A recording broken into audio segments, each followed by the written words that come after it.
Hello दोस्तों, good evening. मैं आप सभी लोगों के सामने फिर से हम लोग जो प्रीवियस ईयर क्वेश्चन का सीरीज लगातार कर रहे हैं उसी को आगे बढ़ाते हुए मैं फिर से आज जो 2000 हम लोग 24 कर लिए, 23 कर लिए, आज 2022 का मैं प्रीवियस ईयर क्वेश्चन को कराने के लिए आपके समक्ष आया हुआ हूँ। और मुझे पूरा विश्वास है कि आप लोग भी पूरे उत्साह के साथ, पूरे मन के साथ अपने लक्ष्य को ध्यान में रखते हुए तैयारी में लगे हुए होंगे। मैं हमेशा से कोशिश कर रहा हूं कि आपको सीडीपी में 30 में 30, आप यकीन मानिए कि ये कोई अतिशयोक्ति नहीं है, आपके आएंगे। आप एग्ज़ाम दोगे, आप अपना रिजल्ट मिलाइएगा, 100% आपको ना खुद लगेगा कि मैं जितना का एक्सपेक्टेशन कर रहा था या कर रही थी या कर रहे थे उससे आपको 2-3 नंबर 5 नंबर तक आपको एक्स्ट्रा ही मिलेगा। क्यों?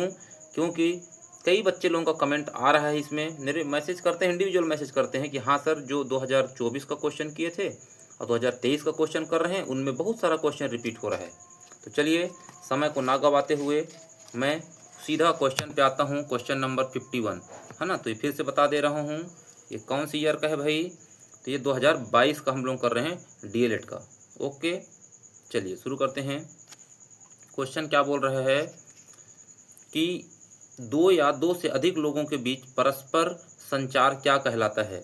ये प्रीवियस ईयर जो पिछला वीडियो में डाला हूँ उसमें भी संचार के बारे में बताया हूँ, और देखिए फिर से संचार आ गया। अब आपको एहसास हो रहा होगा कि क्वेश्चन रिपीट होते हैं, हम ऑप्शन से ही खेलेंगे।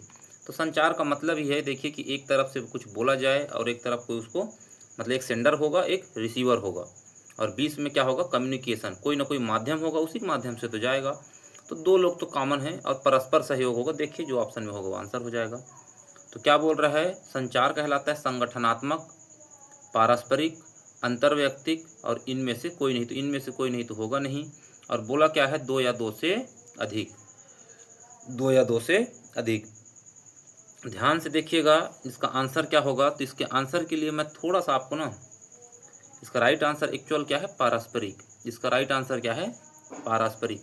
अंतर्वैयक्तिक नहीं, ये थोड़ा सा देख लेते हैं, इसके ऑप्शन को थोड़ा सा देख लेते हैं, क्योंकि इंग्लिश में ही इसका सही आंसर मैं लगा पाऊंगा, हिंदी में थोड़ा सा मेरे को डाउट हो रहा है। तो पहला ऑप्शन क्या बोल रहा है? ऑर्गेनाइजेशन, तो ये गलत है। ऑर्गेनाइजेशन तो ये नहीं होगा, ऑर्गेनाइजेशन नहीं होगा। दूसरा क्या बोल रहा है? इंटरपर्सनल। हाँ, राइट आंसर क्या होगा? इंटरपर्सनल। इसका राइट आंसर क्या होगा? इंटरपर्सनल। मतलब ये मैं सही बता रहा था। पारस्परिक संचार, पारस्परिक संचार। इन देखिए यहाँ पे लिखा है अंतर वैयक्तिक, यहाँ पे क्या लिखा है? इंट्रापर्सनल, और यहाँ पे इंटरपर्सनल। थोड़ा सा देखिएगा भाई, बहुत ही कम इसमें डिफरेंस है, लेकिन आंसर ठीक है। तो थोड़ा सा मैं इसको बताना इसलिए चाह रहा हूँ, जब हम पढ़ेंगे अभी हावर्ड गार्डनर के बहुबुद्धि का सिद्धांत, क्या पढ़ेंगे? हावर्ड गार्डनर के बहुबुद्धि का सिद्धांत। तो अभी सब लोग जल्दी से अपने नोट्स में एंट्री कर लीजिए, क्या कि बहुबुद्धि का सिद्धांत किसने दिया था? लिख लीजिए, बहुबुद्धि का सिद्धांत किसने दिया था? बहुबुद्धि का सिद्धांत किसने दिया था? बहुबुद्धि, ये आया हुआ रिपीटेड क्वेश्चन है भाई, ये सब पढ़ेंगे हम लोग। बहुबुद्धि का सिद्धांत किसने दिया था? तो Gardner, Howard Gardner, Howard Gardner. कर लीजिए, क्योंकि मैं आज आपको बहुत सारे बुद्धि बताने वाला हूँ। क्यों? ये तो बहुबुद्धि हो गया, फिर द्विबुद्धि हो गया, फिर त्रिबुद्धि हो गया, ठीक है। तो त्रिबुद्धि वाला और द्विबुद्धि वाला हम नीचे करेंगे, वो भी क्वेश्चन है, ठीक है। तो आज से क्या याद कर लेना है कि बहुबुद्धिवाद का सिद्धांत किसने दिया? तो हावर्ड गार्डनर। ये बहुत बार रिपीटेड है भाई, और आप लोग ये मानसिकता नहीं बनाइएगा कि डीएलएड के लिए है, आपका ये सीधा सीधा टीचर भर्ती के लिए है। टेट, टेट वो महामारी है एक तरीके से ना, कि आधे बच्चे पूरे टेट को ही क्वालिफाइड नहीं कर पा रहे हैं। तो क्लियर हो गया, बहुबुद्धि और हावर्ड गार्डनर, इसलिए बता रहा हूँ। और गार्डनर ने कितने प्रकार की बुद्धि बताए हैं? तो 8 प्रकार की बुद्धि। 8 प्रकार की बुद्धि में ये 2 बुद्धि यही है, एक पारस्परिक बुद्धि और एक अंतर्वैयक्तिक बुद्धि। क्लियर हो गया? क्लियर हो गया। ध्यान दीजिएगा, ध्यान दीजिएगा। इंटर, एक शब्द होता है इंटर, ध्यान दीजिएगा। और एक शब्द होता है इंट्रा। एक शब्द क्या होता है? इंट्रा। सर ये सब काहे पढ़ा रहे हो सर आप? तो मैं बार बार बोल रहा हूँ, ये सब पुराने साल में आए हुए क्वेश्चन हैं। मैं आप लोगों को इसलिए सब कुछ करवा दे रहा हूँ। ये केवल क्वेश्चन आंसर सीरीज नहीं है, सीधा सीधा ये पूरा सिलेबस ही है भाई। तो ध्यान से पढ़िएगा, एक एक क्वेश्चन को आप देखिए। भले समय लग रहा है, लेकिन यही आपके समय को बचाएगा, एक्यूरेसी को बढ़ाएगा। तो इंटर जैसे आप सुने होंगे इंटरनेट, और एक सुने होंगे इंट्रानेट। इंटरनेट सब जान रहे हो, पूरी दुनिया का पूरा जिसका संबंध है पूरी दुनिया के नेटवर्क से, उसको क्या बोलते हैं? इंटरनेट। हम सेम अपने खुद के लिए सोचेंगे, जब बुद्धि की बात करेंगे तो इंटरपर्सनल और इंट्रापर्सनल। तो इंटरपर्सनल मतलब जैसे इंटरनेट पूरी दुनिया के लिए, वैसे इंटरपर्सनल पूरे दुनिया के लोगों के लिए होगा, बड़ा होगा ये, उसको इंटरपर्सनल बोलते हैं। और इंट्रापर्सनल, इंट्रा जैसे इंट्रानेट होता है वो छोटा होता है, ग्रुप ऑफ नेटवर्क्स, कुछ बड़े बड़े बिल्डिंग्स में, कुछ कंपनियों में, कुछ समूहों के लिए, संगठन के लिए, ऑर्गेनाइजेशन के लिए, उनमें क्या लगता है? इंट्रानेट। इंट्रा छोटा, इंटर पूरी दुनिया। तो याद रख लीजिएगा, इंट्रापर्सनल बोले, इंट्रापर्सनल मतलब कुछ अपने बारे में कुछ लिमिट में रहेगा, और इंटरपर्सनल क्या रहेगा? अनलिमिटेड। तो यहाँ पे हम जब भी बात करेंगे तो किसका करेंगे? संचार का, बेस्ट संचार का, जितना ज़्यादा लोगों में संचार होगा। क्लियर है? इसमें समय लग गया, लेकिन कोई भी इसको समय को नहीं सोचिएगा, ये आगे क्वेश्चंस हैं भाई, इसलिए इनको करवा रहा हूँ मैं। इंटरपर्सनल जो पूरी दुनिया, मतलब बहुत सारे लोगों के बारे में समझेंगे। देखो क्या लिखा है, दो या दो से अधिक लोगों के बारे में इंटरपर्सनल। अगर खुद के बारे में है तो इंट्रापर्सनल, ठीक है, अंतर्वैयक्तिक आ जाएगा, अंतर्वैयक्तिक। लेकिन यहाँ पे बहुत सारे लोगों के बारे में बात की है तो पारस्परिक, इंटरपर्सनल, ठीक है। इंग्लिश में भी आ जाता है, कंप्यूटर में भी आ जाता है। इंटरनेट तो पूरा दुनिया के बारे में, नेट्स, और इंट्रापर्सन एक लिमिट, एक क्षेत्र के बारे में। ओके, क्लियर हो गया होगा। नेक्स्ट क्वेश्चन में चलिए बढ़ते हैं। नेक्स्ट क्वेश्चन 52 क्या बोल रहा है कि निम्नलिखित में से कौन से बच्चों के भावनात्मक विकास के लिए सबसे उपयुक्त हैं? भावनात्मक विकास के लिए सबसे उपयुक्त हैं, है ना। तो आपको पता है कि विकास को फिर से रिपीट कर दे रहा हूं मैं, कितने बार बताऊं? हर बार बताऊंगा। तो विकास किसको बोलते हैं? तो कितने बार बता चुका हूं मैं कि क्या होगा? मात्रात्मक होगा। क्या होगा? मात्रात्मक। मात्रात्मक के साथ धन होगा क्या? बिल्कुल गलत। प्रोडक्ट होता है, गुणा होता है भाई, धन नहीं। इसको समझा देता हूँ। मात्रात्मक ये गुणा होगा भाई, गुणा। एक दूसरे के घटक होंगे, एक दूसरे के पूरक होंगे, एक दूसरे के योग नहीं होंगे। और मात्रात्मक, और देखिए मैं कभी कभी भूल जाता हूँ भाई, क्वालिटेटिव और क्वांटिटेटिव, है ना। तो मात्रात्मक और देखिए गुणात्मक, इंग्लिश में याद रहता है, हिंदी में भूल जाता हूँ जी। तो गुणात्मक में क्या आएगा? तो गुणात्मक में क्या आएगा कि किसी भी बच्चे का क्या होगा? बॉडी का। इसमें देखिए मात्रात्मक में क्या होता है? उसका ऊंचाई, वेट, वजन और जो भी है वो सब बढ़ते जाएंगे, लंबाई चौड़ाई जो भी है। और गुणात्मक में क्या होगा? उसका मेंटली, मतलब ये भी भावनात्मक विकास, उसका सोचने समझने की शक्ति, रीजनिंग, तर्क, पावर, ये सब बढ़ते हैं। तो ये सब विकास में होता है। ये दोनों क्या होता है? विकास में। अगर वृद्धि की बात करें तो केवल मात्रात्मक, और विकास की बात करें तो दोनों, लेकिन गुणात्मक में, गुणा में ध्यान दीजिएगा। हो गया। इसको मैं किस लिए बताया आप लोगों को? कि आपको नेक्स्ट टाइम फिर से दिक्कत ना हो, हर बार बताते जाऊंगा। तो यहाँ पे बात क्या किए हैं? विकास के लिए। देखिए विकास के लिए बच्चे को क्या चाहिए? हम उसके सर्वांगीण विकास करेंगे, सब साइड उसका विकास होना चाहिए, सब साइड। तो सब साइड विकास के लिए सबसे बढ़िया क्या होता है कि बच्चे क्या करिए? फ्री, उनको क्या करिए? फ्री छोड़िए, उनको बोलने का, उनके रुचि के अनुसार उनको कुछ कहने का और उनके जवाब देने का कोशिश करिए। चलिए ऑप्शन पढ़ते हैं। क्या बोल रहा है? पहला ऑप्शन, लोकतांत्रिक कक्षा का वातावरण। जो नए बच्चे होंगे हो सकता है उनको लोकतांत्रिक का मतलब पता नहीं होगा, तो इसको अभी छोड़ दीजिए, आगे बढ़ते हैं। शिक्षक की भागीदारी होनी चाहिए, लेकिन ये क्या बोल दिया है यहाँ पे? नहीं, तो ये हो जाएगा गलत। नियंत्रित कक्षा वातावरण, देखिए भाई जो प्रीवियस ईयर क्वेश्चन मेरे साथ लगा रहे हैं ना, वो इसको पहले ही गलत कर दिए होंगे। नियंत्रित कक्षा का वातावरण बिल्कुल गलत। जो नए व्यूअर्स होंगे उनको लग रहा होगा कि कक्षा बहुत नियंत्रित रहेगा तो बच्चे बहुत अच्छा सीखेंगे, पढ़ेंगे तो विकास होगा। बिल्कुल गलत बात है भाई। ये नियंत्रित कक्षा हम नहीं करेंगे, फ्री कक्षा करेंगे। फ्री, बच्चे ओपन रहें, स्वतंत्र रहें। सत्तावादी तो बिल्कुल गलत। सत्तावादी का मतलब होता है कि मैं डंडा रख के जो बोल दिया वो करना है, तो ये तो बिल्कुल गलत है। तो लोकतांत्रिक इसका सही आंसर है। लोकतांत्रिक क्या है? तो हमारा भारत देश का भी जो क्या है, लोकतांत्रिक देश है भाई, यहाँ क्या है, हर किसी को अपनी बात रखने और अपने दूसरे की विचार अभिव्यक्ति को जानने का क्या है, हक है। वैसे बच्चे में भी क्या होना चाहिए, उनको अपनी बात कहने का हक होना चाहिए और वो बिना डरे बोलें, अपने जो पाए वो बोलें। तो क्या है, बच्चा एक ज़बरदस्त माहौल क्रिएट होता है, स्कूल में बच्चे आते हैं और फिर उन लोग बहुत अच्छे से पढ़ाई करते हैं। ठीक है, इसका राइट आंसर हो जाएगा ए। देखिए 2 क्वेश्चन में ही 10 मिनट होने को कर रहा है, लेकिन हम कोशिश करेंगे जल्दी जल्दी निपटाएं ना। चलिए 53 क्या बोल रहा है, कौन सा रचनात्मक, देखिए फिर से आ गया क्वेश्चन, तो इसको एक साथ करेंगे। तो 53 रचनात्मकता के लिए फिर से रिपीट कर दे रहा हूँ, रचनावादी कवि रचनावादी कवि बोल रहा हूँ, देखिए कहाँ का कहाँ आ रहा है। देखिए रचनावादी को क्या बोलते हैं, कंस्ट्रक्टिविज्म, कंस्ट्रक्टिविस्ट। ठीक है, तो मैं 2 अभी तक पढ़ाया हूँ, एक होते हैं पियाजे, एक होते हैं कौन, पियाजे, और दूसरा लेओ वाइगोत्स्की। अच्छे से इसको लिखते जाइए भाई, पियाजे और एक लेओ वाइगोत्स्की, लेओ वाइगोत्स्की। क्लियर हो गया, ये दोनों रचनावादी हैं, बस इनका सिद्धांत अलग है।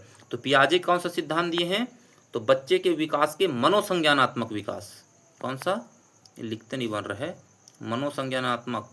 मनोसंज्ञानात्मक विकास का सिद्धांत। तो मनोसंज्ञानात्मक विकास का सिद्धांत किसने दिया, एकदम कई बार रिपीटेड क्वेश्चन है, आया हुआ प्रश्न है। तो कौन दिया है भाई, मनोसंज्ञानात्मक सिद्धांत कौन दिए हैं, तो जीन पियाजे। और लेओ वाइगोत्स्की कौन दिए हैं, तो सामाजिक सिद्धांत, कौन सा, समाज विकास का सामाजिक सिद्धांत, सामाजिक मनोवैज्ञानिक सिद्धांत। क्लियर है, हो गया, भूलोगे तो नहीं भूलोगे। और रचनावादी होता क्या है, तो इसमें बच्चा क्या रहेंगे, एक्टिव रहेंगे, कुछ न कुछ करेंगे, कुछ न कुछ सोचेंगे, रटा हुआ चीज नहीं कि कुछ भी पूछे तुरंत रट के उत्तर दे दिए, वो वाला ऑप्शन नहीं होगा भाई। चलिए हल करें, क्या देखते हैं। रचनात्मक मूल्यांकन के लिए क्या करेंगे, ओहो चलिए भाई तकलीफ हो रहा है सिस्टम को। तो मौखिक प्रश्न पूछेंगे, हाँ भाई मौखिक प्रश्न पूछेंगे, तभी तो कुछ ना कुछ वो अपने सोच के उत्तर देंगे, सही बात है। MCQ बहुविकल्पी प्रश्न, इसको छोड़ देते हैं। दत्त कार्य, मतलब कोई कार्य दोगे तो बच्चे करके लाएंगे, तो कुछ ना कुछ तो उसमें सीखेंगे, करके लाएंगे। तो एक्टिविटी सक्रिय है बच्चे, इसमें भी सक्रिय हैं बच्चे, इसमें भी सक्रिय हैं बच्चे। परियोजना मतलब आपको जो प्रोजेक्ट मिलता है करके लाते हो ना, तो इसमें भी बच्चे सक्रिय हैं। तो इसका राइट आंसर क्या हो जाएगा, MCQ question, multiple choice question. ये किसके तरफ इशारा करता है, रचनावादी की तरफ नहीं, ये रटंत विद्या की तरफ। भाई आपसे अगर मैं पूछ दूं कि भारत की राजधानी क्या है, तो आप उसका उत्तर बता दोगे, अगर याद है तो बता दोगे रट के।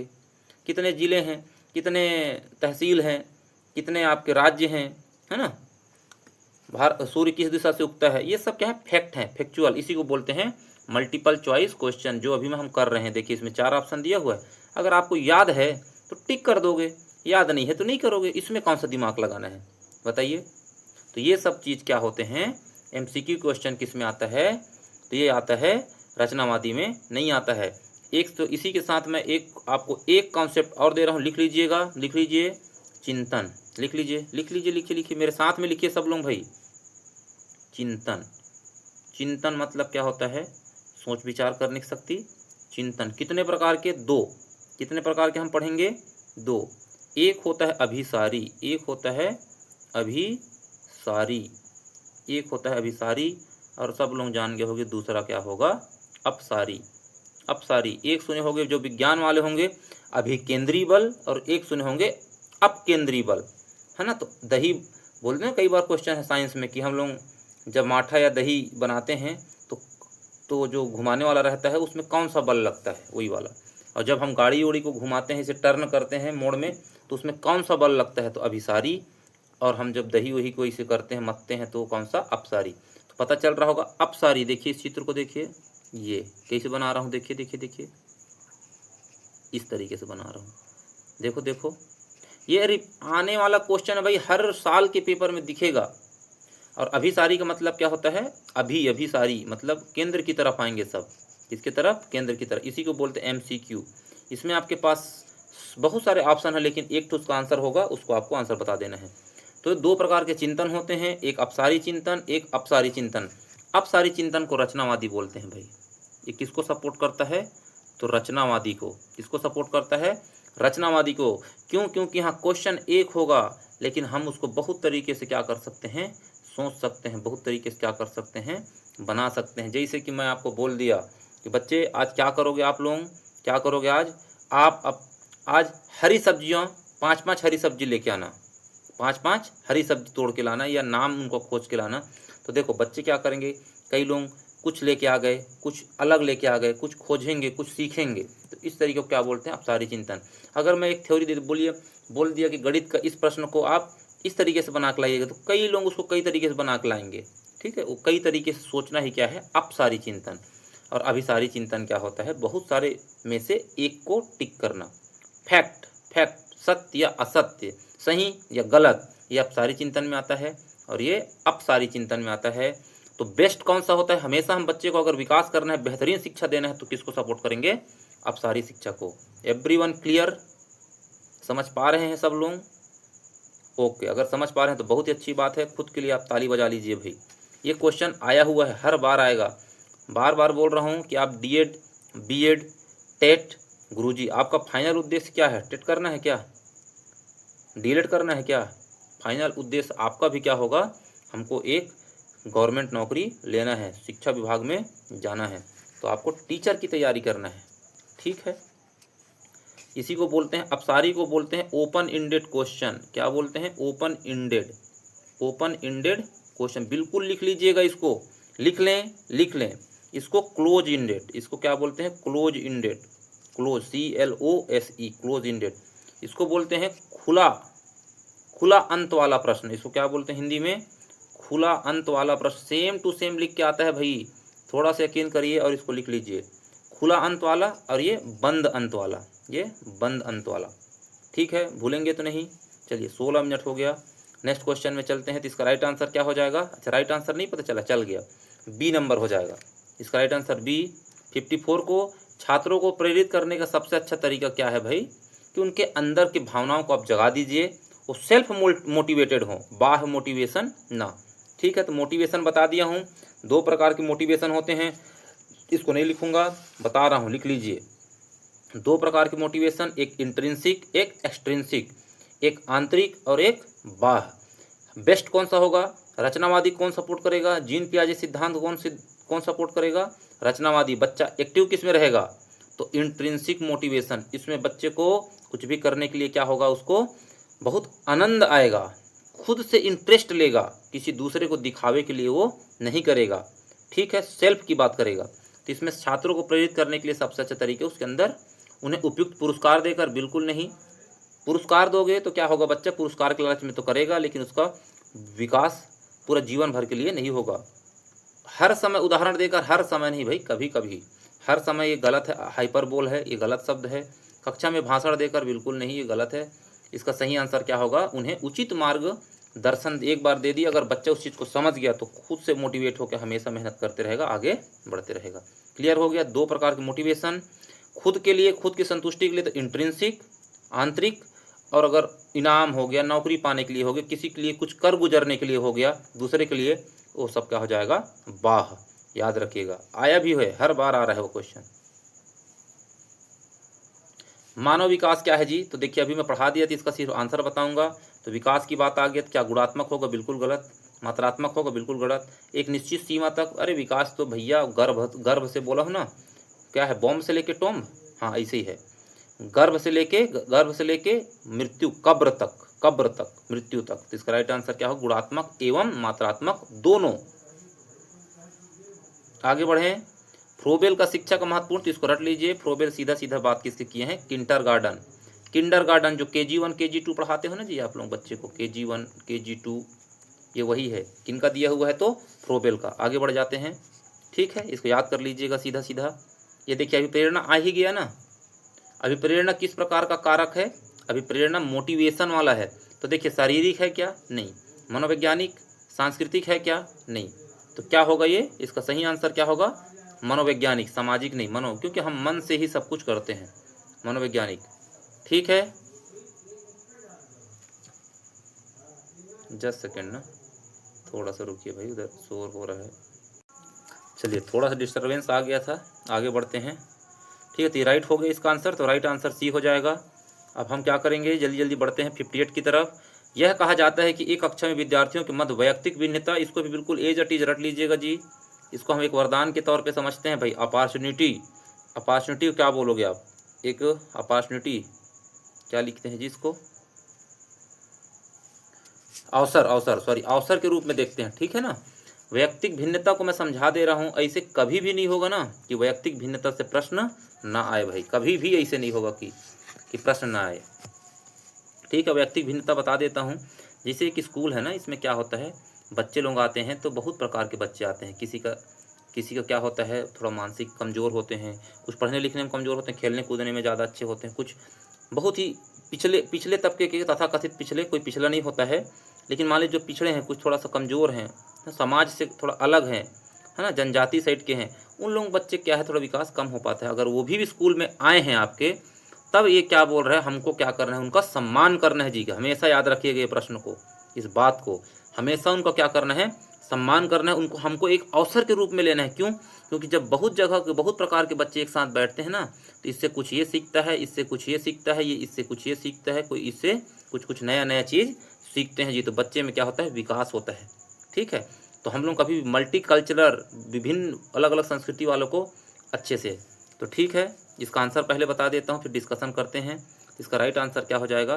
शिक्षण में शिक्षक तो बाधा नहीं है भाई, अवसर है, ये तो हमारे लिए बेहतरीन अपॉर्चुनिटी है। तो गलत बात। शिक्षण के दौरान शिक्षकों को सावधान रहने के एक सुझाव है, इसको अभी हम लोग ऐसे मान के चल रहे हैं, छोड़ दे रहे हैं, आगे बढ़ते हैं। ये तो गलत हो गया। पूर्णतः, पहली बात तो पूर्णतः हाइपरबोल है, ये दुनिया में कोई पूर्णतः नहीं है, तब भी पढ़ लेते। ऐतिहासिक प्रमाण है, वर्तमान में अप्रचलित है, ये तो बिल्कुल गलत बात। ऐसे आलसी शिक्षक, तो ये देखिए यहीं पे गलत, बहाना बनाना चाहिए, गलत बात। इसका राइट आंसर क्या होगा?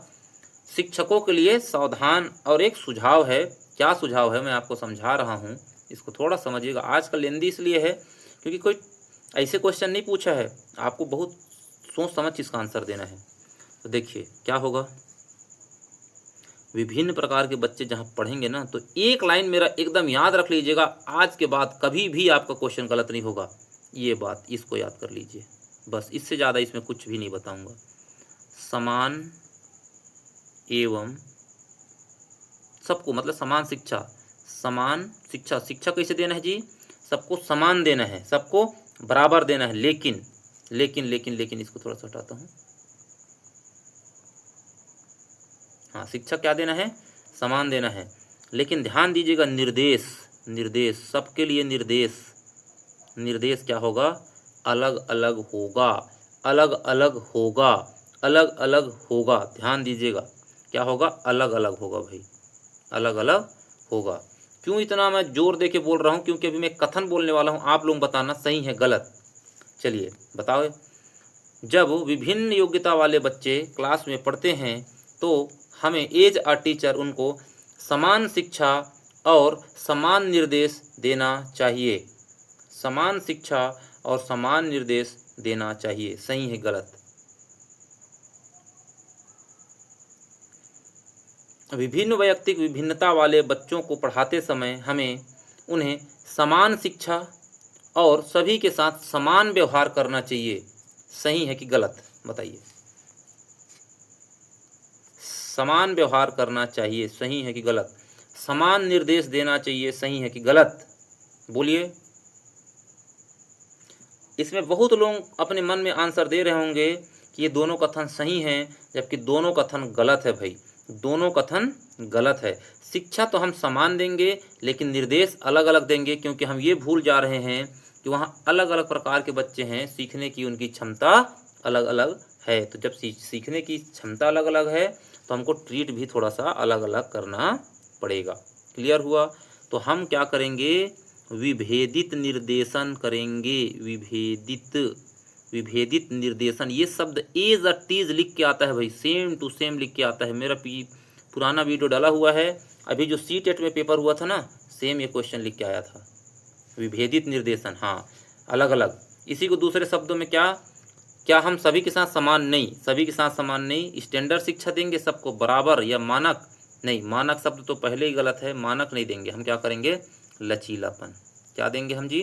लचीलापन। याद रहेगा, लचीलापन। कुछ कमज़ोर छात्र हैं तो उनको थोड़ा कम लेवल का प्रश्न पूछेंगे, तो थोड़ा उससे होशियार है तो थोड़ा उसको उस हिसाब से, जो ज़्यादा होशियार है उसको कॉमन बात पूछेंगे। समझ में आ रहा है?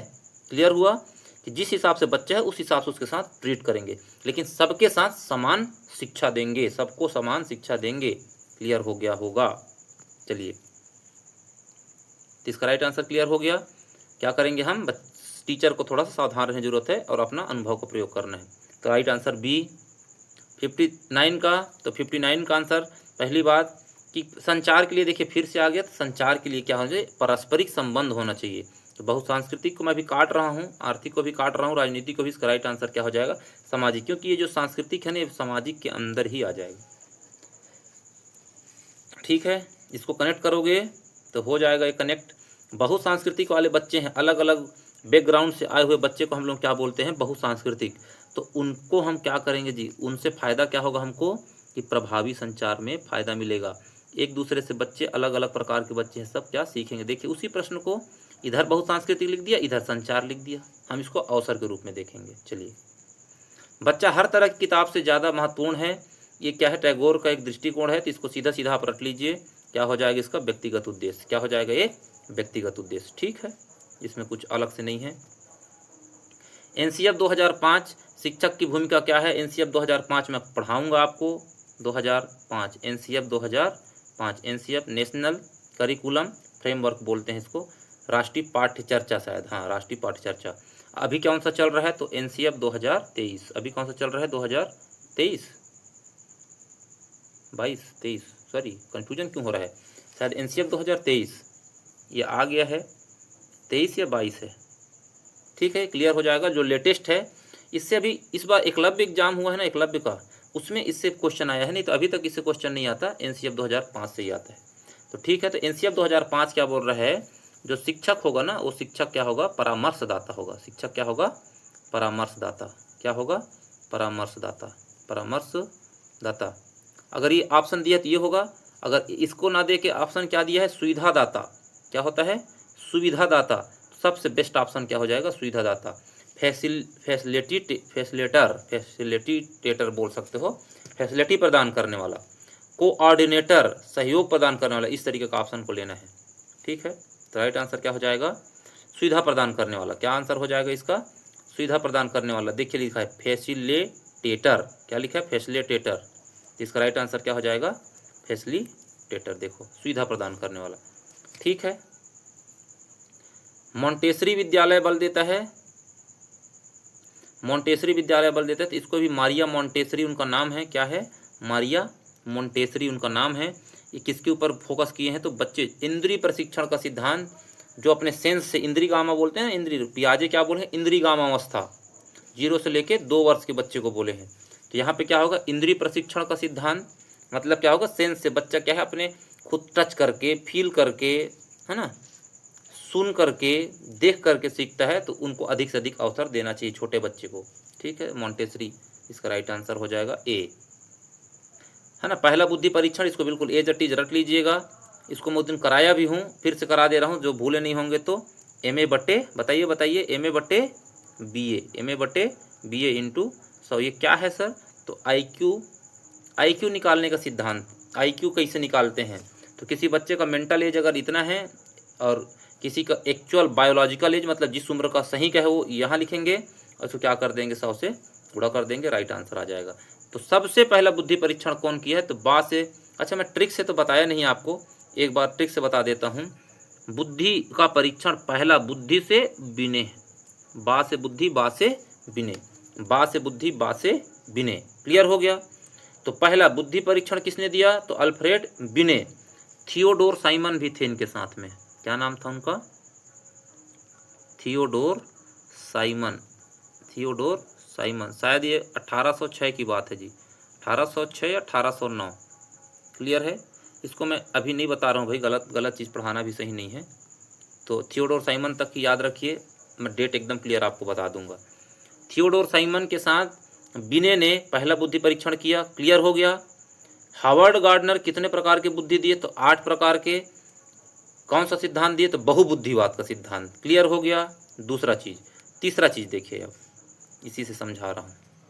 ये जो लिखा है ना स्टर्नबर्ग, तो IQ का सिद्धांत किसने दिया? IQ का फार्मूला किसने दिया? तो इन्होंने ही दिया है, इन्होंने।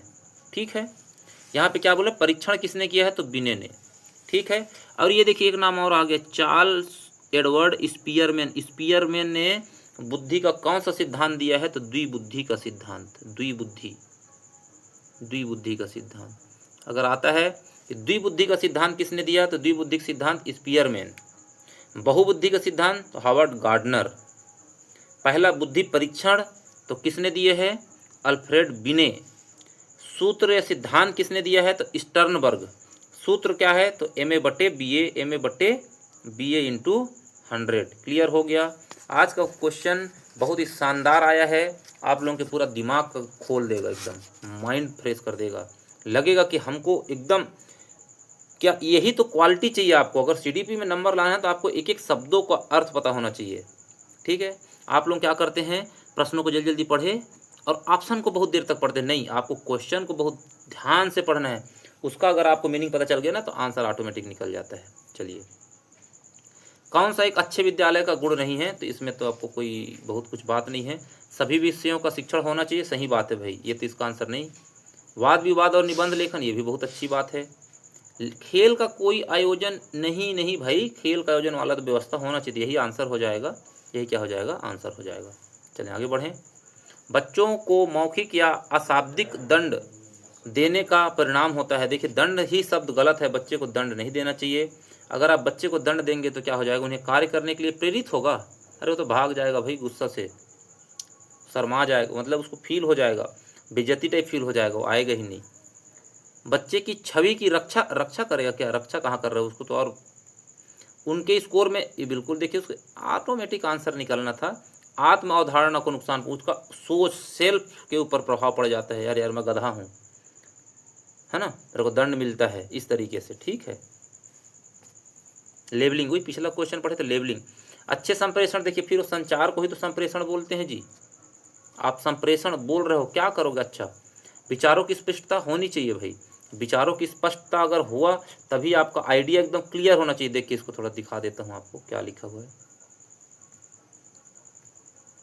देखिए, क्लियरिटी ऑफ थॉट।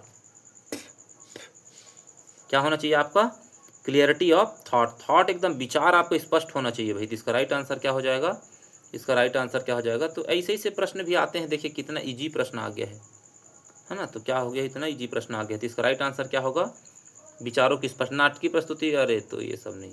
हल्के स्वर में बोलना, ये तो बिल्कुल भी नहीं, बिना रुके बोलना। तो क्या बिना रुके बोलने से क्या हो जाएगा, आपका संप्रेषण अच्छा हो जाएगा, विचार आपकी स्पष्ट होना चाहिए। चलिए 67 नंबर क्या बोल रहा है, NEP 2020 तो सबको पता होना चाहिए। जिसको अभी नए होंगे उनको पता नहीं होगा। तो अभी कौन सा शिक्षा नीति चल रहा है भाई, तो जिसको नहीं पता है वो आज से पता चल जाएगा सबको। NEP 2020 कौन सा चल रहा है, NEP 2020 कौन सा चल रहा है जी, NEP 2020 हिंदी में क्या बोलते हैं, राष्ट्रीय शिक्षा नीति 2020। तो थोड़ा सा इसके बारे में आपको ब्रीफ कर दे रहा हूँ। ये कौन सा शिक्षा नीति है, एकदम बैठे बैठे ना तकलीफ बढ़ जाता है। इसको रखने का भी नहीं ना, स्टैंड नहीं ला पाया हूँ, स्टैंड नहीं है तो क्या है, हाथ से पकड़ा रहता हूँ ना, इसलिए लिखते नहीं बनता है। चलिए NEP 2020 तो ये कौन से नंबर के NEP, तो मैं सबसे बता देता हूँ। सबसे जो फर्स्ट NEP आया था 1968 में जी, सबसे पहला राष्ट्रीय शिक्षा नीति 1968 में। फिर सेकेंड कब आया, तो इसी को उल्टा कर दीजिएगा 1986 में, इसी क्या कर दीजिएगा उल्टा 1986 में। और ये कौन सा है, तो थर्ड है, ये कौन सा है, थर्ड है 1920 में। मैं आपको कन्फ्यूजन करने के लिए कुछ नहीं बता रहा हूँ। 192 भी आता है बीच में, तो उसको मत परेशान होइए उसके पीछे। तो अभी तक ये कौन सा है, पहला, ये दूसरा, और 1920 क्या है, तीसरा। तो कौन सा शिक्षा नीति है, ये तीसरा शिक्षा नीति है। क्लियर हो गया, तीसरा शिक्षा नीति कब आया है, तो 2020 में आया है, ठीक है। कब आया है, तो 2020 में, है ना, मोदी जी काल में। चलिए क्लियर हो गया। इसमें क्या है इसका मतलब, तो भाई शिक्षा नीति आया है तो क्या करेंगे दुनिया में, तो दुनिया को हम थोड़ा सा,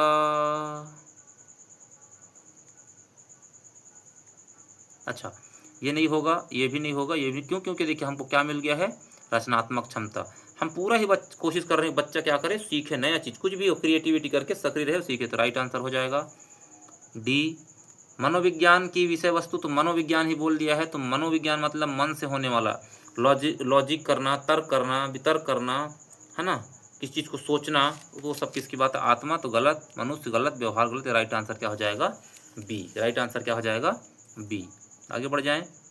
69 क्या बोल रहा है कि निम्नलिखित में कौन से एक शिक्षक का गुण नहीं होगा? तो सबको पता चल जाएगा, पढ़ते ही समझ में आए। धैर्य और सहनशीलता तो होने चाहिए भाई, क्योंकि बहुत प्रकार के बच्चे होते हैं, कई बार बताने में भी नहीं सीखते बच्चे, तो भाई धैर्य तो परम होना चाहिए, परम आवश्यक है ये। मधुर, विनम्र और स्पष्ट आवाज़ बिल्कुल होना चाहिए।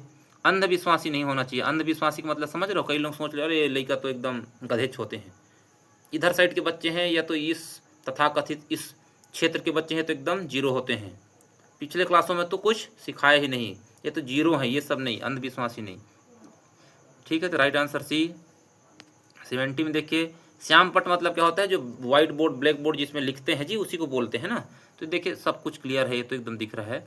श्याम पट पर लिखते समय सर्वाधिक महत्वपूर्ण क्या है? तो रंगीन चौक का प्रयोग, ये अच्छी बात है, लेकिन महत्वपूर्ण सबसे पूछा है, सबसे महत्वपूर्ण, सब सही है, इसमें गलत कोई नहीं है, सबसे महत्वपूर्ण रंगीन चौक का कर सकते हैं। आगे बढ़िए।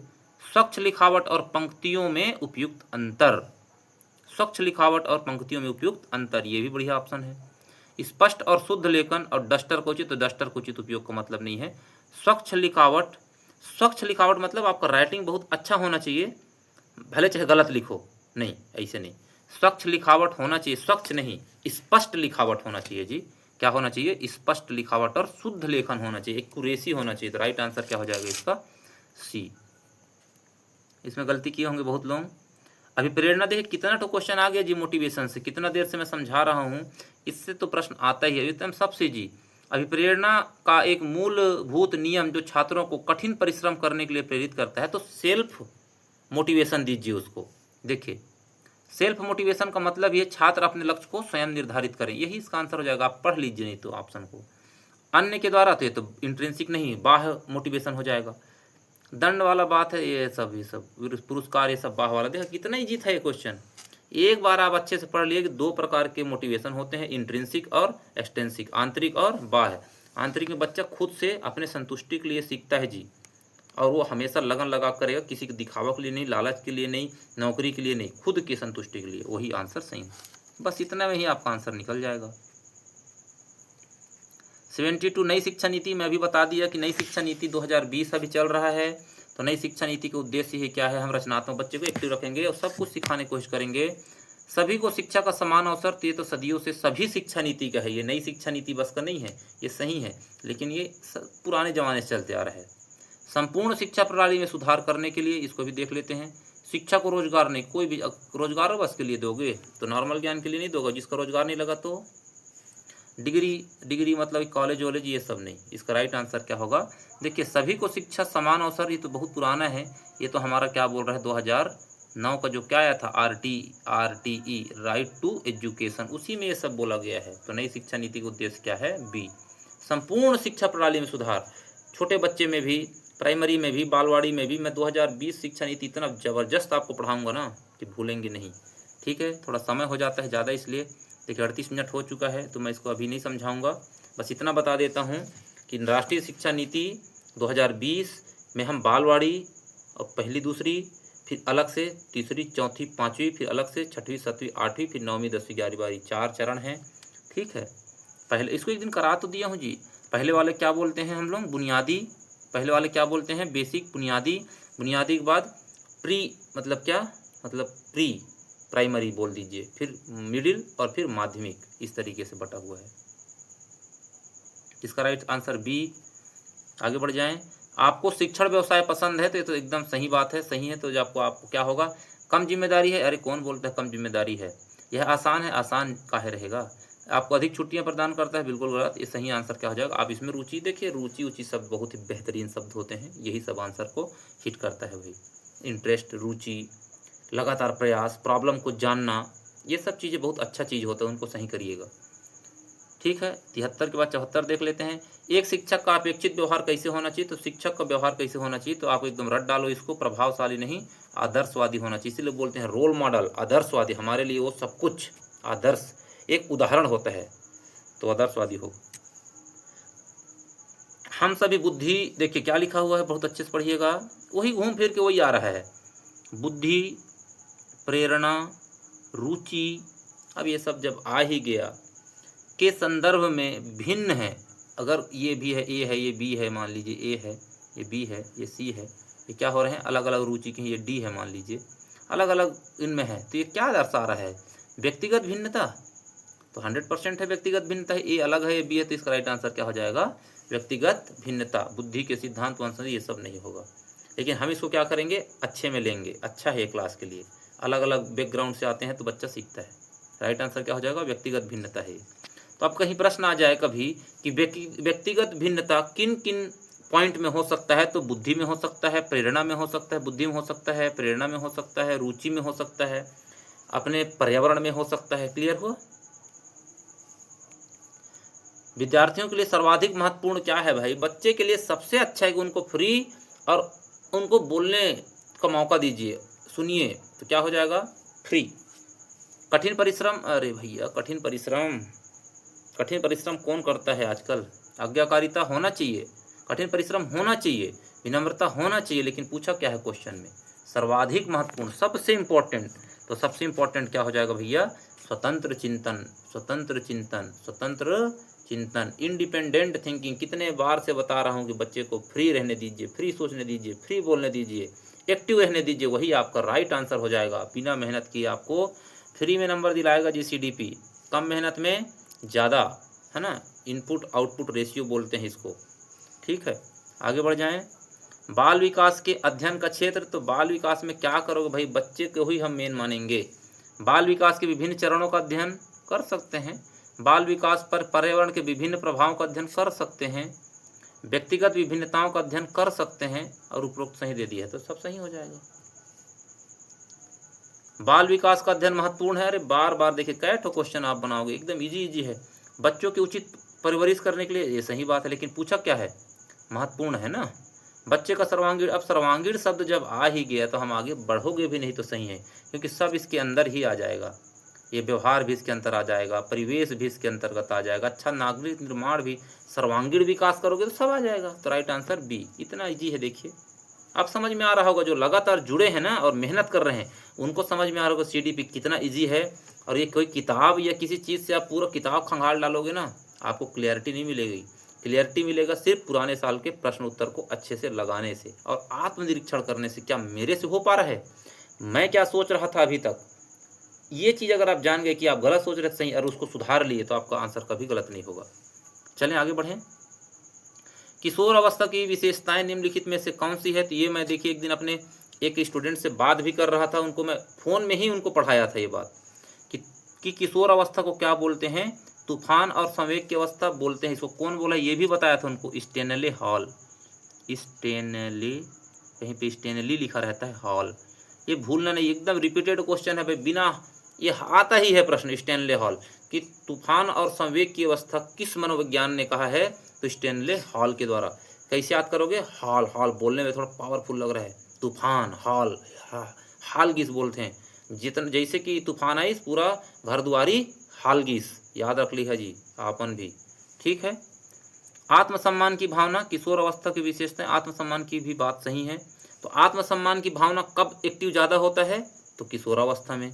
तूफान का काल कब बोलते हैं, तो किशोरावस्था में। जीवन का सबसे कठिन काल, हाँ 100%, क्योंकि उसको ना मिथ्या, हाँ एक चीज़ और लिखिए, जीवन का सबसे कठिन काल किशोरावस्था को मिथ्या परिपक्वता का काल भी बोलते हैं जी, सॉरी मिथ्या झूठा परिपक्वता, उनको लगता है कि हम परिपक्व हो गए हैं पर वो हुए नहीं रहते, तो क्या बोलते हैं, मिथ्या परिपक्वता का काल। ये भी क्वेश्चन पूछा हुआ है, अभी मेरे माइंड में नहीं आ रहा है किसने कहा है। ठीक है, इसको करें क्या, तो इसको नहीं करेंगे, एकदम आगे बढ़ा दो। अच्छा लास्ट भी तो क्वेश्चन हो गया और हमारा टाइम बिल्कुल 44 मिनट सेट हो गया है जी, कांटा। प्रत्येक विद्यार्थी की अभिरुचियाँ, अभिक्षमताएं, योग्यता एक दूसरे से क्या होती है, अभी तो पढ़े, क्या होता है जी, भिन्न होता है। भाई अधिक बोलोगे तो क्या किसी का कम ही होता है क्या, भाई किसी कम भी तो होता है। तो ये ऑप्शन सही होगा तो ये गलत होना चाहिए, और कहीं पे ए बी ऑप्शन दिया नहीं है, तो अधिक को सही लोगे तो कम को गलत होना चाहिए, तो बिल्कुल गलत है भाई, रुचि किसी का कम भी तो हो सकता है। तो राइट आंसर क्या हो जाएगा, भिन्न। देखिए कितना इजीली हम लोग सॉल्व कर लिए, शुरू में हम लोग समय लगा, लेकिन अरे बाप रे ये क्या हो जाता है, जस्ट सेकेंड, मैं दिख रहा हूँ क्या, अगर मैं दिख रहा हूँ तो अब इसी से ही इतना से ही काम चला लें क्या, चलिए रोक ही लेता हूँ 2 मिनट वीडियो। बन गया। थोड़ा सा क्या है दिक्कत है जी, मेरे घर में भी देख रहे होगे ना छपाई हुआ है ना कुछ, और इसी बैठ के बना रहा हूँ। देखिए बल्ब आगे आपको दिखा रहा हूँ, दिख रहा होगा तो दिख पाएगा ना, इसको कैसे दिखाऊँ आपको। देखिए ये देखिए यहाँ सामने बल्ब लगा हुआ है। एक तो बहुत थोड़ा सा दिक्कत हो रहा है मेरे खुद ना, मैनेजमेंट नहीं है मेरा बढ़िया, लेकिन हाँ आप लोगों के लिए मैं भी पूरा मेहनत कर रहा हूँ। आप इस मेहनत का सम्मान करिए भाई। मैं आपको इस बात का बार बार बोल रहा हूँ ना, यकीन दिलाता हूँ कि आपको इसी सीढ़ी से ही जाना है तो सफलता बहुत इजीली मिलेगा। वीडियो हज़ारों हैं, बेस्ट से बेस्ट चैनल है भाई, लेकिन उसके लिए आप क्या बेस्ट हैं? जो कंटेंट्स आपको दिया जा रहा है, क्या उस कंटेंट में आप क्या फिट बैठ रहे हैं? ये है इम्पोर्टेंट। और मैं हर उन स्टूडेंट और हर उस कमज़ोर छात्र और होशियार छात्र को भी लेके चल रहा हूँ जो बिल्कुल जीरो हैं, वो लगातार वीडियो देखते रहिए। जब ये हम सब कर लेंगे ना, मैं एक एक टॉपिक ऊपर इंडिविजुअल वीडियो दूंगा, तब आपको आकलन लगेगा ना कि मैं जैसे आप क्वेश्चन के प्रश्नों को देखोगे ना, आपके दिमाग में आएगा अरे इसका ऑप्शन तो ये दिया होगा। देख लीजिएगा इस बात को, ठीक है। जो लोग लगातार फॉलो कर रहे हैं उनको पता चल रहा होगा। तो कितना हो गया टाइम? 46 मिनट। 2 मिनट का वीडियो और है। हम थोड़ा सा हिंदी क्वेश्चन को देख लेते हैं। हर बार करा रहा हूँ तो हिंदी भी हमारा क्या हो रहा है, आपको आइडिया लगेगा पढ़ना क्या है। तो देखिए तत्सम तद्भव मैं करा चुका हूँ। आप लोग इसको एज अ टीज क्या कर लीजिएगा, रट लीजिएगा। एज अ टीज क्या कर लीजिएगा, रट लीजिएगा भाई। तत्सम तद्भव आपको खोज खोज के पढ़ डालना है पुराने साल के प्रश्नों को, ठीक है। तो प्रस्तर तो मेरे को तो याद है, आपको याद नहीं हो कोई बात नहीं। प्रस्तर का होता है पत्थर होता है। प्रस्तर का क्या होता है? पत्थर।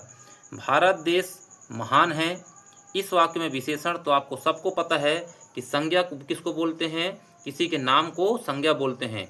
और मैं उस नाम को ना लेके उस नाम की जगह में अगर मैं कुछ दूसरा चीज़ यूज कर लूँ, उस जगह में क्या कर लूँ दूसरा, जैसे कि मैं बोला सीता, सीता की जगह मैं बोल दिया कि वह लड़की, तो बस वह क्या हो गया, सर्वनाम। अरे आप लोग भी तो बोलते होगे अपने दोस्त चारों को, लड़के लोग तो बे बोलते रहते हैं जी बार बार, तो क्या उसका नाम बदल जाता है क्या? अगर मैं किसी लड़के का नाम ले रहा हूँ, मान लीजिए मोहन, अब मोहन इधर आ, फिर मेरा क्या हुआ कि मोहन को ना बोल के मैं ओए इधर आ, तो जो वो बोला मैं, तो वो क्या हो गया, सर्वनाम, ठीक है। यह वह तुम कहाँ कब कैसे, ये सब क्या हो जाता है, सर्वनाम, ठीक है। नाम हम किसको बोलते हैं?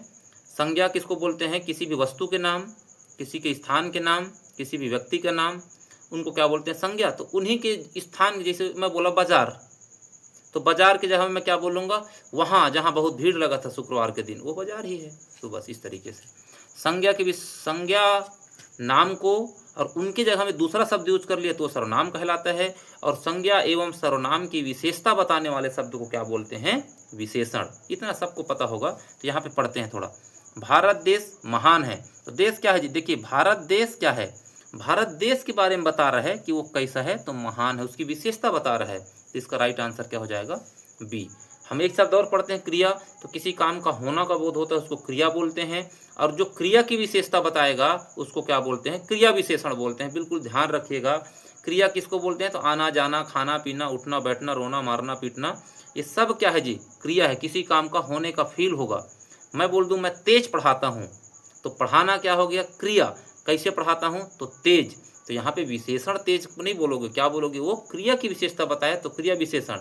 लेकिन यह है सांप काला है, तो सांप काला है, तो सांप क्या है जी, किसी का नाम है, संज्ञा है या तो सर्वनाम है। तो यहाँ पे सांप क्या है, नाउन है, संज्ञा है, और उसकी विशेषता कौन बता रहा है, तो काला। तो यहाँ पे क्या हो जाएगा, विशेषण। तो क्या समझ में आया, क्रिया की जो विशेषता बताएगा क्रिया विशेषण, और बाकी संज्ञा सर्वनाम की जो विशेषता बताएगा वो विशेषण। तो कंफ्यूजन नहीं होना, पेपर में आता है भाई, इसलिए इतना डीपली बता रहा हूँ मैं। चलिए आगे कर लें, इसको कर लेते हैं, इसको फिर खिसकाना पड़ेगा। तो वाक्य के अंग तो इसको रट लेना है, 2 होते हैं। क्या होता है, उद्देश्य और विधेय। उद्देश्य और विधेय। लेखन क्रिया के शिक्षण का आरंभ होता है घुंडियों से, तिरछी रेखाओं। तो इसको तिरछी रेखा से हम सीडीपी बाल विकास में भी पढ़ेंगे जी, कीरम काटी बोलते हैं इसको। क्या बोलते हैं, कीरम काटी। ये लिख के आता है, कीरम काटी, कीरम काटी। जो लड़का भी कभी खेलते हैं तो ऐसे लकीर खींच देंगे, फिर ऐसे लकीर, ऐसे ऐसे ऐसे ऐसे करते रहते हैं, इसी को क्या बोलते हैं, कीरम काटी। बच्चा सबसे शुरू करता है कीरम काटी से, उसी को बोलते हैं आड़ा तिरछा रेखा बनाता है, सीधा नहीं, आड़ा तिरछा बनाता है, कुछ भी बना देगा वो। इसका राइट आंसर क्या हो जाएगा, बी। आगे बढ़ जाएं। 83 क्वेश्चन क्या बोल रहा है, 83 क्वेश्चन क्या बोल रहा है, दिए गए विकल्पों में से सही वाक्य को चुनिए। तो ये तो इतना, मैं शुद्ध वाक्य अशुद्ध वाक्य बहुत जल्द वीडियो लाने वाला हूँ, इसको बता देता हूँ। क्या बोल रहा है कि सही चुनना है, सही। तो भारत में दर्शनीय स्थल अनेक देखने योग्य, तो गलत आपको बोलने में भी गलत लग रहा होगा, और मैं आपको बता देता हूँ क्यों गलत है। देखिए यहाँ देखने योग्य लिखा है, ये गलत। यहाँ पे देखने योग्य लिखा है, ये भी गलत। यहाँ पे देखने लिखा है, ये भी गलत। तो इसका राइट आंसर क्या हो जाएगा, भारत में अनेक दर्शनीय स्थल हैं, क्योंकि जो दर्शनीय होता है उसका मीनिंग ही क्या है, देखने योग्य। तो या तो दर्शनीय बोल लो कि भारत में अनेक दर्शनीय स्थल हैं, या क्या बोल लीजिए कि भारत में अनेक देखने योग्य स्थल हैं। ये दोनों कभी भी एक साथ नहीं होते, इसलिए आंसर सही हो जाएगा बी। काम काज में कोरा होना मतलब, ये काम काज में कोरा होना मतलब जीरो, उसके बारे में उसको जानकारी ना होना। तो काम पूरा नहीं होना, नहीं, काम जल्दी नहीं, काम ना जानना हो जाएगा। अक्षर के अनेकार्थी शब्द क्या है, तो अक्षर का अनेकार्थी शब्द क्या होगा जी, ये तो मैं भी नहीं जान रहा हूँ भाई। तो चलो आइडिया लेते हैं। क्या सूर्य होगा, तो नहीं होगा। समय होगा, नहीं होगा। आत्मा होगा, नहीं। तो इसका आंसर अज ही हो सकता है, तो मैं तो इसको अज मान रहा हूँ भाई, पढ़ा मैं भी नहीं हूँ, ये तो नया चीज़ मिल गया मेरे को भी। अति का विलोम शब्द तो सबको पता है कि अति मतलब किसी चीज़ का बहुत ज़्यादा हो जाना, तो उसी चीज़ का बहुत कम हो जाना, तो कम होगा इसका आंसर, कम। अति का क्या हो जाएगा, अल्प। क्या हो जाएगा, अल्प। देखो कम बोल रहा हूँ, तो ज़्यादा का होगा कम, ज़्यादा क्या हो जाएगा, कम। अधिक का उल्टा क्या हो जाएगा, न्यून। अधिक कोण पढ़े हो गणित में, और न्यून कोण। नगण्य का मतलब होता है जीरो, तो नगण्य का क्या हो जाएगा, बहुत सर्वाधिक, बहुत अत्यधिक, प्रचुर। प्रचुर मात्रा को क्या बोलोगे, प्रचुर मतलब बहुत ज़्यादा, उसका उल्टा क्या हो जाएगा, नगण्य। इसका अति का क्या हो जाएगा, अल्प। अति का अल्प, अति का अल्प, याद रख लीजिएगा। देखिए कई लोग कम मार के आ गए होंगे इसमें, गलत है। ठीक है, 2 क्वेश्चन और बचा है, बिल्कुल आखिरी है ये। तो सबको पता है बहुवचन, तो बहुवचन इसमें से क्लियर आपको दिख पा रहा होगा कि पानी क्या बहुवचन है। पानी पहली बात तो बहुवचन नहीं है, क्योंकि हम काउंटेबल नाउन का बहुवचन बनाते हैं जी। ये तो गिनी नहीं गिनोगे क्या पानी को, एक वचन 2 वचन, तो ये तो कोई मतलब ही नहीं है। योद्धा, योद्धा देखिए बहुवचन नहीं है, एक योद्धा, 2 योद्धा, बहुत सारे योद्धा हम लोग बोलते हैं ऐसे, तो ये नहीं। वर्षा, ये भी नहीं। तो राइट आंसर क्या हो जाएगा, जनता। जनता बोलने से प्यूपिल, अंग्रेजी में क्या बोलते हैं, प्यूपल। तो लोग, लोग भी है, जनता भी है, भीड़ हो गया, है ना, समूह हो गया, ये सब क्या होते हैं, ऑलरेडी बहुवचन होते हैं। क्लियर हो गया, तो राइट आंसर बी। ई का उच्चारण स्थल क्या है, मतलब हम गला से बोल रहे हैं कि दांत से बोल रहे हैं कि होठ से बोल रहे हैं, मूर्धा से बोल रहे हैं। इसका मैं बेहतरीन ट्रिक के साथ आपको वीडियो कराऊंगा। अभी आप थोड़ा सा इसको बता ही देता हूँ। देखिए थोड़ा सा आप लोग आ अनार आयाम को रट लीजिए भाई। अभी आ अनार, आ आम, ई इमली, ई ऊ, इसको रट लीजिए। उसके बाद का कलम, खा खरगोश, गा गणेश, घा घड़ी अंगा, चा छा जा जा इया, टाठा डाडा अड़ा वाला, बिल्कुल रट लीजिए। बहुत लोगों को भी ये कन्फ्यूजन होगा, एक एक शब्द को रख लीजिए। उसके बाद मैं अपना वीडियो लाऊंगा। इसका एक्चुअल राइट आंसर क्या है, क्या है जी, इसका राइट आंसर क्या है, ECH भी है, तालूराम। तो मेरे को याद है ना, एक है अकाह विसर्ग है, कंठराम, ECH भी है, तालूराम।